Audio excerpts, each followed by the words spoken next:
On this Transgender Day of Remembrance, we're taking some time to honor those lost and discuss the ongoing issues facing the transgender community locally and across the country. A new report from the Human Rights Campaign shows that since November 21st, 2022, at least 33 transgender and gender nonconforming people have been killed in the U.S. The losses coming as the anti-LGBTQ hate crimes are rising in the U.S. now over 20%. And data from the FBI finding at least 4% of all hate crimes in 2022 targeted people for their gender identity. Findings from a study released over the summer shining a light on another weight facing those in the transgender community.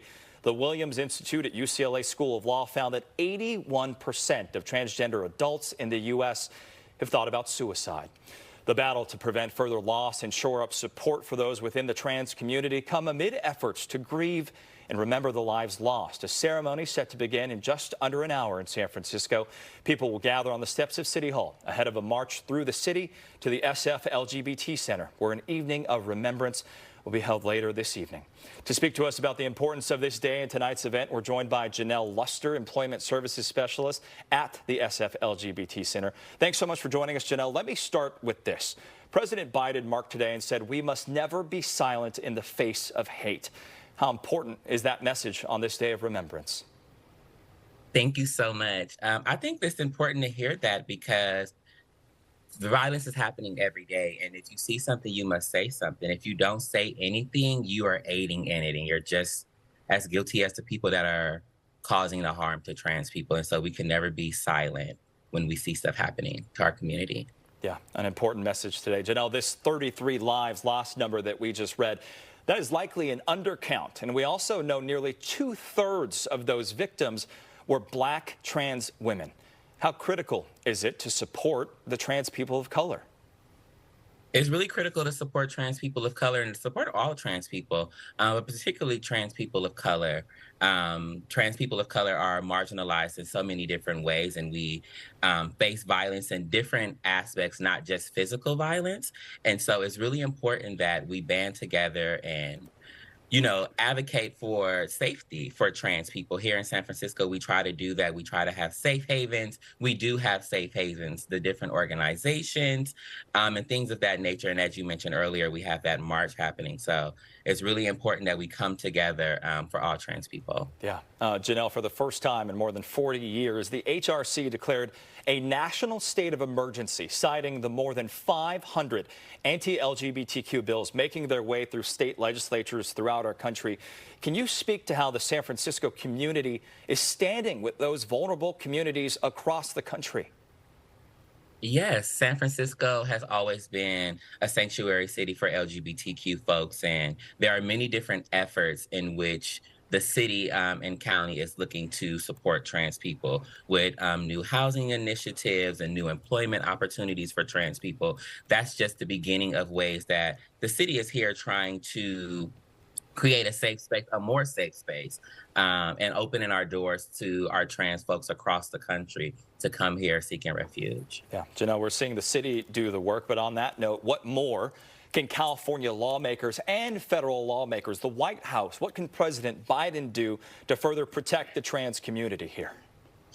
I believe that people can continue to bring visibility, shine visibility on the trans community. Trans people are just like everyone else. We live regular lives. And so the attack on our lives is super crucial to our safety. And so we just need more folks to band together, advocate for us, show more love, more support, and stop the hate. Yeah, an important message. Janelle, tell us a little bit more about the remembrance ceremony tonight, what you hope people feel when they attend. Yes, the remembrance, there are two happening. I'm an East Bay girl, so I'm in Oakland, but there is the march that is happening in San Francisco that will then lead people to the SF LGBT Center where I currently work. I'm hoping that people are able to attend the march and able to show solidarity for trans people, remembering to name the trans people out loud. That's how we keep our folks with us. There's also another Trans Day of Remembrance that the Oakland LGBT Center is putting on today at the Humanist Hall. And just this is a time to honor and remember the folks that we have lost, but also to champion and to continue pushing forward with the folks that we still have here doing the work. So I'm hoping to see people out in great numbers at both events tonight. Yeah, and Janelle, we want to be clear here. This march and ceremony in both the East Bay and San Francisco, they are for everyone. How important is it for you to see allies stand with you tonight and beyond tonight? It's important to see allies. As we know, trans people have been doing the work forever. We have been doing the work to bring visibility to our community, to the different issues and stuff that we face. And so having allies support that message just amplifies, it humanizes our experience, and it helps spread the word. And so when we have more folks come out, families and stuff like that, it just shows greater support. And it only takes one person to get us there. So we all have to do our part. Yeah, Janelle, before the segment, you heard some of those numbers, those tough numbers to hear about suicide ideation and the trans community struggling. For people that are watching right now, watching you, what would be your message of support and community to anyone that is transgender or gender nonconforming? I would just let all my community know that you're not alone, that there are many different resources that are out there for you when you are having a tough time. We all struggle with different mental health issues, and the weight of the world adds to that. And so reach out for support. If folks are seeing that they have trans people in their family, support them. Let them know that you love them and you support them and you're not judging them. Oftentimes, that's all people really need to keep going. And so, yeah, spread more love. Yeah, an incredibly important message on this Transgender Day of Remembrance. Janelle Luster, thanks so much for joining us. We wish you luck with tonight's event.